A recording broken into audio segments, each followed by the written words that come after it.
Hello, another weekend and another Doug Short chart from the United States of America. Now this is durable goods.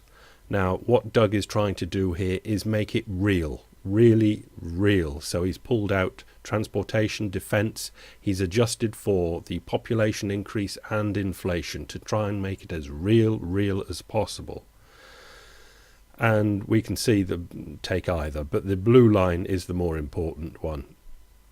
And that's our ex-transportation and defence real per capita. That's the one he's really trying to get out for durable goods orders. And you can see it maxed in 2000 and has been down and down since. It's about level now, but it's nowhere.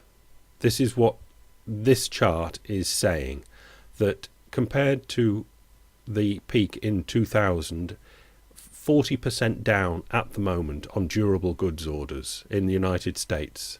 And that tells me that the United States has been basically in a recession for the last 12 years. You can even look back to the start of the chart, 1992, and the real durable goods orders are lower than then. America's going absolutely and completely nowhere. Yeah, do you understand? The GDP figures, whatever they are not representative of what really is going on. Unemployment gives us an idea, but it's charts like this that show us the United States is flatlining at very best.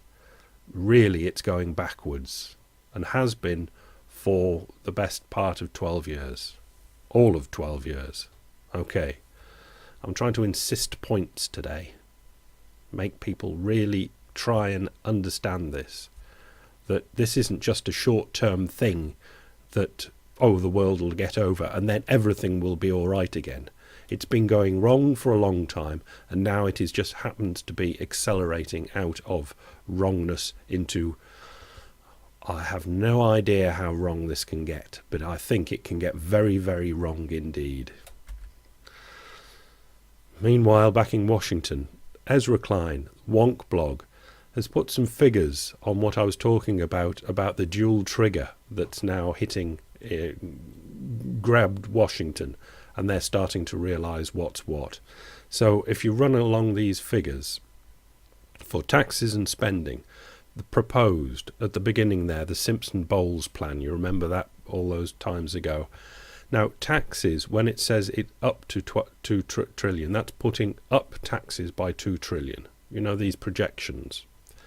And when it says spending, although it's up there, it's in red, it means that spending coming down for about 2 trillion. So the Simpson-Bowles plan was to increase taxes by 2 trillion-ish and to reduce spending by 2 trillion-ish. And that's on the far left. You can see that clearly. The Ryan budget was always a bit wild, wasn't it? That was actually to reduce taxes. That's why the blue bar goes downwards, and decrease spending by about 4 trillion. Okay. And the others in between, Obama in April, Obama with Boner, Toomey, Baucus, reasonable enough things or not, it makes no difference. The whole thing's ridiculous. But the important thing that Ezra Klein's trying to stress here is that the dual trigger, that will trigger, let's say against the Republicans, unless the Democrats vote for so the trigger doesn't go off, will be taxes going up by 4 trillion and spending going down by 1 trillion. That's what the automatic triggers will make happen. Okay, that's enough of that. New York Times. Now this is the stuff about Europe that's going down, which is mind-boggling, but here we go. Exclusive. Eurozone may drop bondholder losses from ESM bailout. I'll try and explain. Brussels. Eurozone states may ditch plans to impose losses on private bondholders should countries need to restructure their debt under a new bailout fund due to launch in mid-2013. Okay, right. This is the ESM, which is to replace the EFSF. the EFSF, which is such a damp squib. It's got a few tens of billions invested in it, but basically it's got no bazooka power at all. This ESM is projected in mid-2013 to replace the EFSF, right? Okay.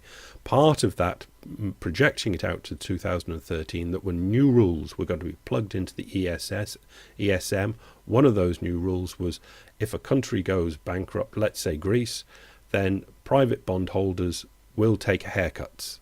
The haircuts that were being negotiated, 21%, then now they're trying to negotiate 50%. But quick brackets here, Greece is trying to negotiate round the back of that joint negotiation to individual banks for haircuts of 70%. If they do that, then it'll trip CDSs. End of brackets. But it's very complicated. ESM takes over from EFSF. The idea was that automatically banks, insurance companies, pension funds, the standard owners of countries' bonds would take haircuts before or with other people, but basically to protect the ESM fund, bondholders would guaranteed to take the cuts. This was to make it possible for people to invest in the ESM, because they knew somebody was going to take the hit ahead of them. And now what they're negotiating is that nobody is going to take the hit ahead of them, so the ESM will take the full hit as soon as any country in the Eurozone goes bankrupt or wants to renegotiate its bonds. So we ask ourselves, who in the name of goodness is going to invest in the ESM? Answer, absolutely nobody.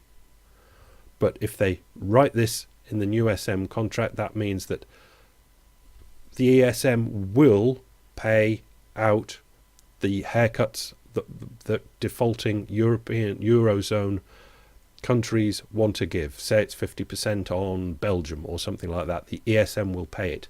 How? With what sort of money? They won't care. They don't care. They're just doing negotiations. And we get a flavour of this later in the article.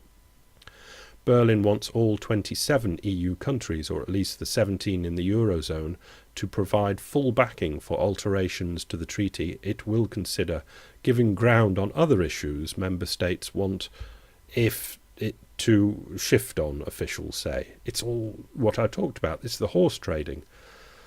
Germany is under pressure to soften its opposition to the European Central Bank playing a more direct role in combating the crisis, and member states also want Berlin to give its backing to the idea of jointly issued Eurozone bonds. All horse trading and negotiating.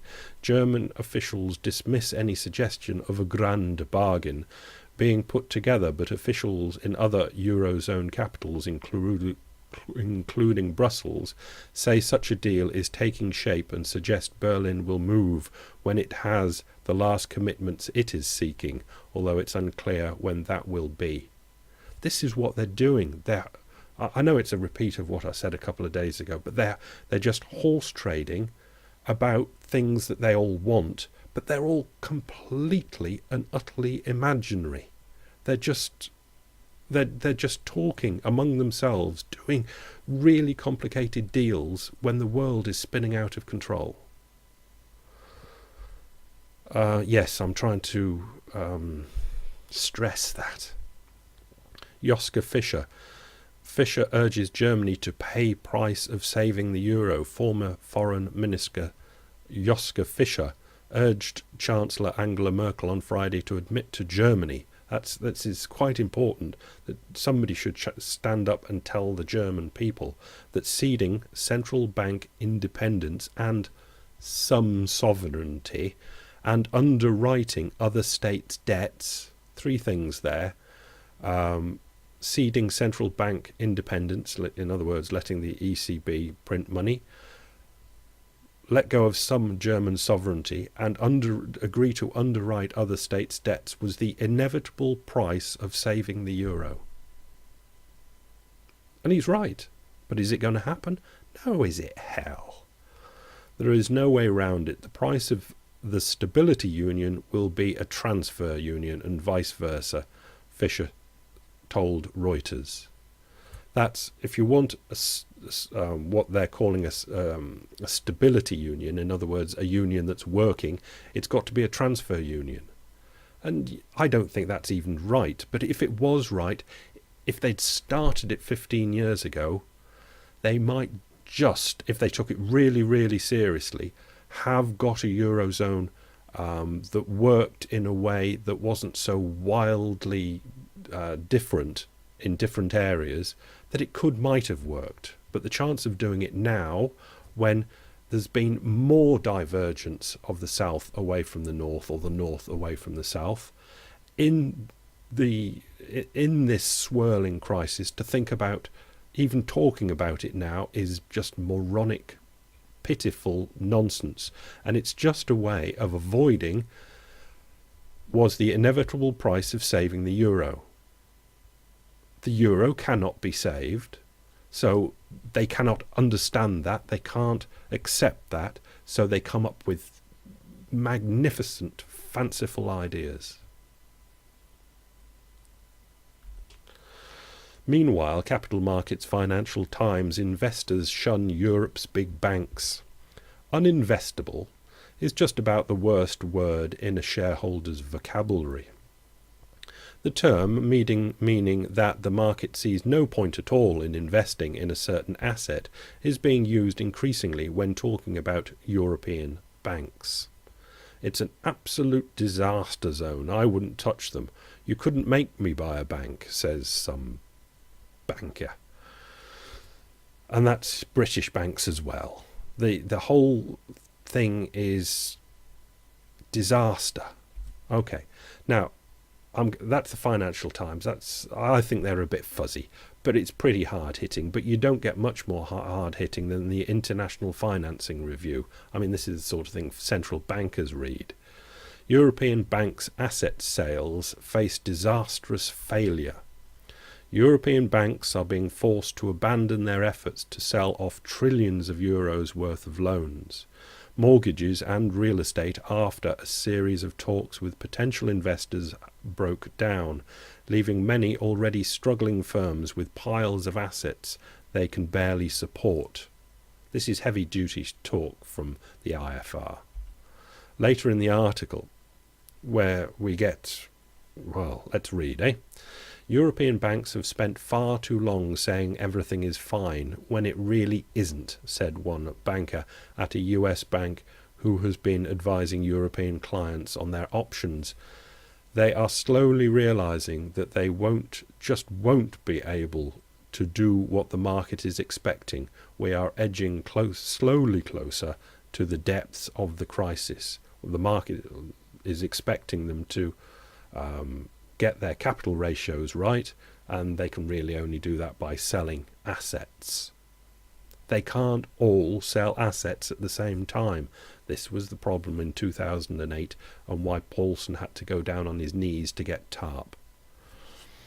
Some of Europe's largest banks, including BNP Paribas and SocGen, Societe Generale, have in recent weeks pledged to sell assets. Together, banks are expected to shrink their balance sheets by as much as €5 trillion over the next 3 years, equivalent to about 20% of the region's total annual economic output through a combination of sales, asset runoffs and recapitalizations. The asset runoff and recaps are the other way of getting your capital ratios right, but they're very difficult in this sort of market. So sales are the way to go. And the thing is, if you start selling, to get your sales in first, you're going to make the next person have to drop their prices, and it's what Paulson was trying to avoid, but it's happening in Europe with nobody trying to avoid it. 5 trillion over the next 3 years. Right, that's the end of the heavy duty stuff, all right? Okay, seeing it's the weekend. So, last two are a lighter sort of thing.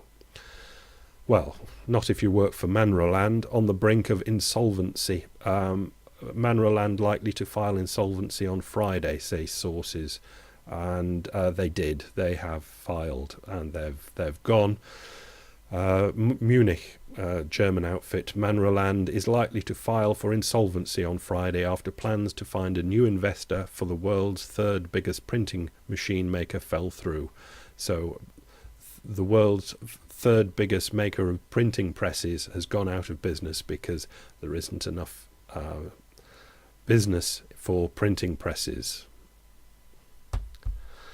Right, and finish with this. It's just a link. It's Reuters 100 best photographs of 2011. Do yourself a favour and spend a few minutes watching them. They are most impressive and give a good picture of the trickiness that is the real world. Good weekend. Bye.